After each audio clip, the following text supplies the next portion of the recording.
पांडवांची स्वर्गयात्रा. महाभारताचे युद्ध संपल्यानंतर पांडवांनी 36 वर्ष हस्तिनापूरवर राज्य केले. पांडवांचे राज्य चालू असतानाच भगवान श्रीकृष्ण आणि बलरामने त्यांच्या शरीराचा त्याग केला होता. हे सगळे पाहून पांडव आणि द्रौपदीने शरीरासहित स्वर्गात जाण्याचा निर्णय घेतला. 5 पांडव आणि द्रौपदी स्वर्गात जाण्यासाठी निघाले, पण ते कधीही स्वर्गात पोहोचू शकले नाही. 5 पांडवांमध्ये फक्त युधिष्ठिरलाच स्वर्गाच्या रस्त्यावर चालला आणि तिथे जाऊन त्यांनी पाहिले की दुर्योधनसारखा पापी तिथे आधीच आहे.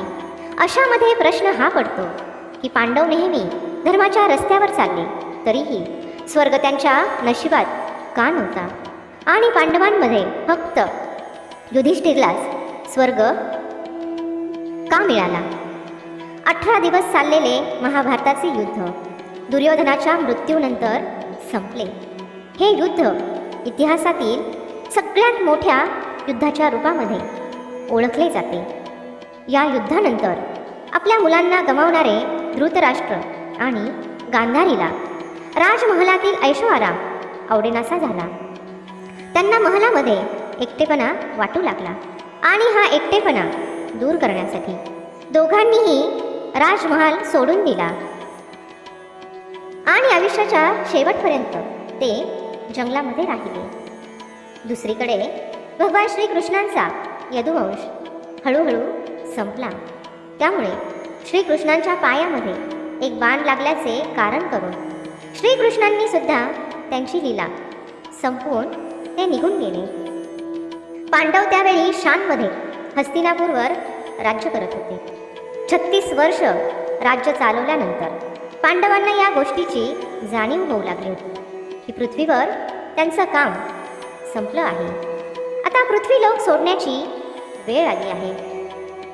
त्यानंतर पांडवांनी अभिमन्यूचा मुलगा परीक्षितला हस्तिनापूरचा नवा राजा घोषित केले आणि महर्षी वेदव्यासांची आज्ञा घेऊन 5ही पांडव द्रौपदीला बरोबर घेऊन स्वर्गाच्या यात्रेला निघाले. स्वर्गाच्या यात्रेदरम्यान अर्जुनाने लालचमध्ये येऊन धनुष्य आणि बाणांना सोडलं नव्हतं. यात्रेदरम्यान 5ही पांडव कितीतरी नद्या, डोंगर आणि समुद्राची यात्रा करत लाल सागराजवळ पोहोचले. तेव्हा तिथे अग्निदेव प्रकट झाले आणि त्यांनी अर्जुनाला धनुष्य आणि बाण सोडून द्यायला सांगितले, कारण त्यांचं काम सुद्धा तोपर्यंत पूर्ण झालं होतं. अग्निदेवांना धनुष्य आणि कर्कश बाण दिल्यानंतर पांडव त्यांच्या मार्गावर पुढे निघाले. कुत्रसुद्धा त्यांच्याबरोबर पुढे निघाले.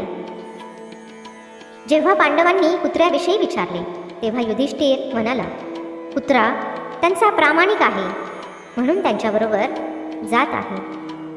त्यानंतर पांडवांनी पृथ्वीची परिक्रमा पूर्ण करण्याच्या इच्छेने उत्तर दिशेकडून सुरुवात केली.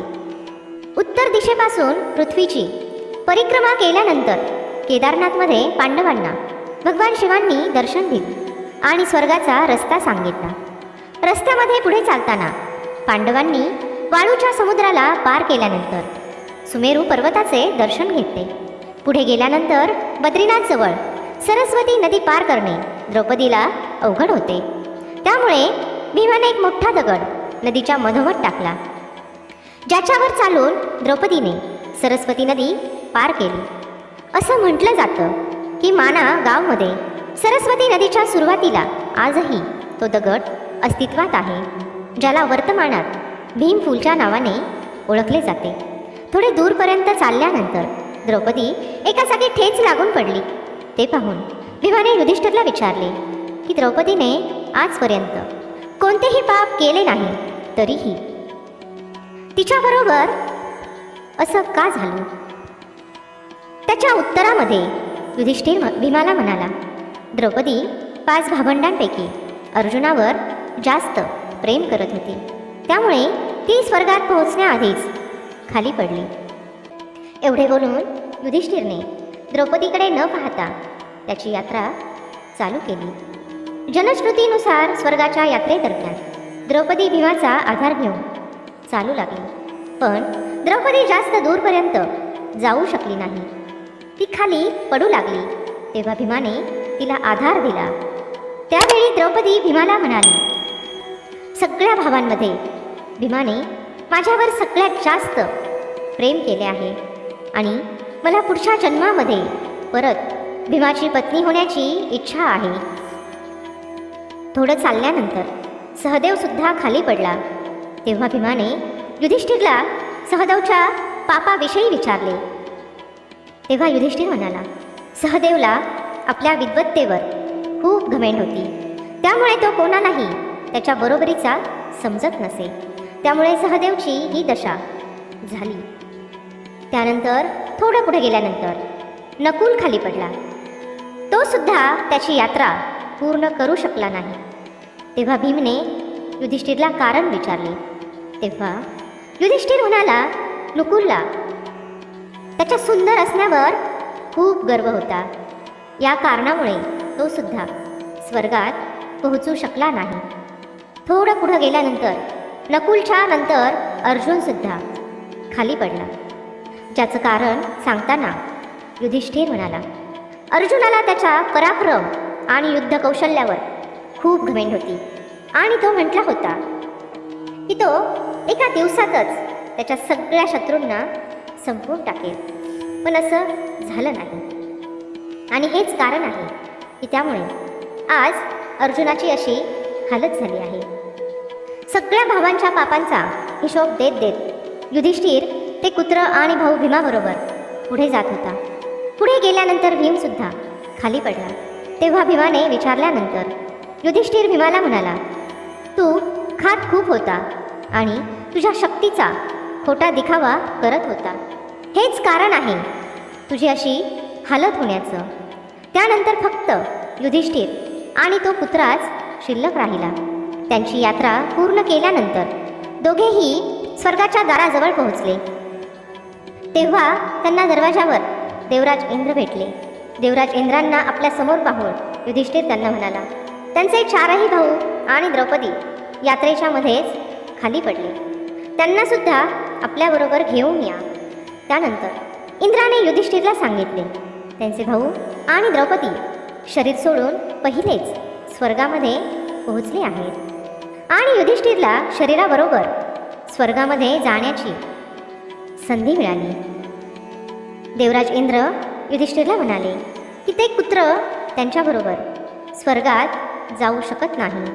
त्यानंतर युधिष्ठिर इंद्रांना म्हणाले की हे कुत्रसुद्धा स्वर्गात जाणार.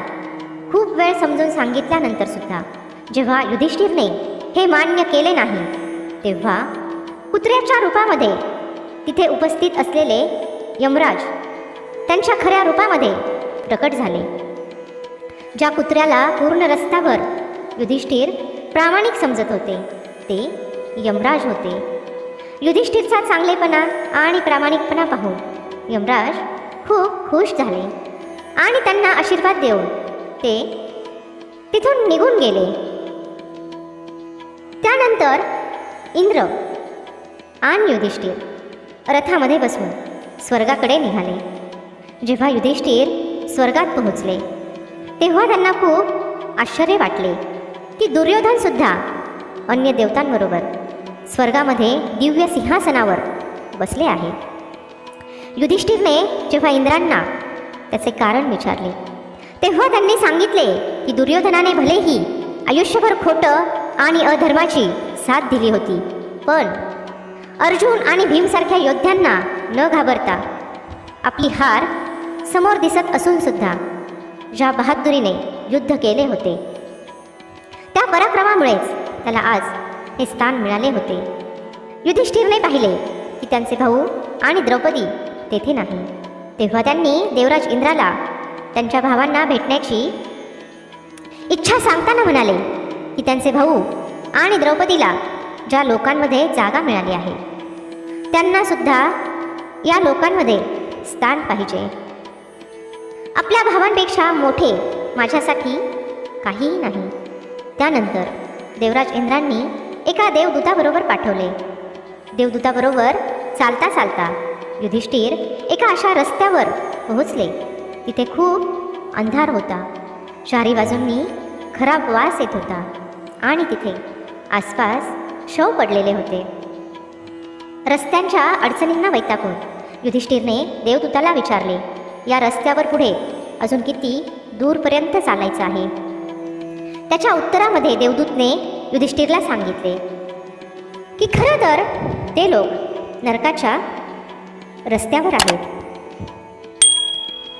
देवदूत म्हणाला की त्याला देवतांनी आदेश दिला आहे की जेव्हा तुम्ही चालताना थकताल तेव्हा मी तुम्हाला परत माघारी घेऊन जाईल. त्यामुळे जर तुम्ही थकले असाल तर परत मागे जायचं का? जसे युधिष्ठिर मागे जाण्यासाठी वळाले तेव्हा त्यांना तिथे दुःखी लोकांचे आवाज ऐकू येऊ लागले, जे त्यांना तिथेच थांबण्यासाठी सांगत होते. युधिष्ठिरने त्यांना नाव विचारले तर त्यांनी त्यांचे नाव कर्ण, अर्जुन, नकुल, सहदेव, भीम आणि द्रौपदी असे सांगितले. हे ऐकून युधिष्ठिर देवदूताला म्हणाले, तू परत जा, मला सोडून कुठेही येणार नाही. देवदूताने ही गोष्ट जाऊन इंद्रांना सांगितली. काही वेळानंतर देवराज इंद्र त्या ठिकाणी पोहोचले जिथे युधिष्ठिर होते. जेव्हा युधिष्ठिरने देवराज इंद्रांना विचारले, हे सगळं काय आहे? तेव्हा देवराज इंद्रांनी सांगितले की तुम्ही अश्वत्थामाच्या मृत्यूची खोटी खबर देऊन आचार्य द्रोणाचार्यांचा वध केला होता. त्यामुळे युधिष्ठिरला धोक्याने काही वेळ नरकामध्ये वेळ घालवावा लागत आहे. त्यांना स्वर्गामध्ये जायचं आहे जिथे त्यांचे भाऊ आधीपासूनच उभे आहेत.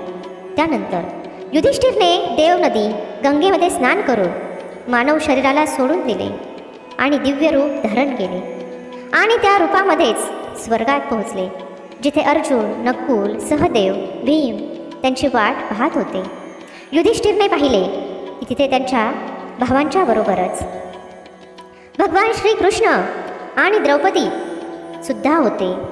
युधिष्ठिरने पाहिले की भीम वायू देवतेजवळ बसले आहेत आणि नकुल आणि सहदेव अश्विनी कुमारांच्या जवळ बसले होते. आपल्या सगळ्या लोकांना स्वर्गामध्ये पाहून युधिष्ठिर खुश झाले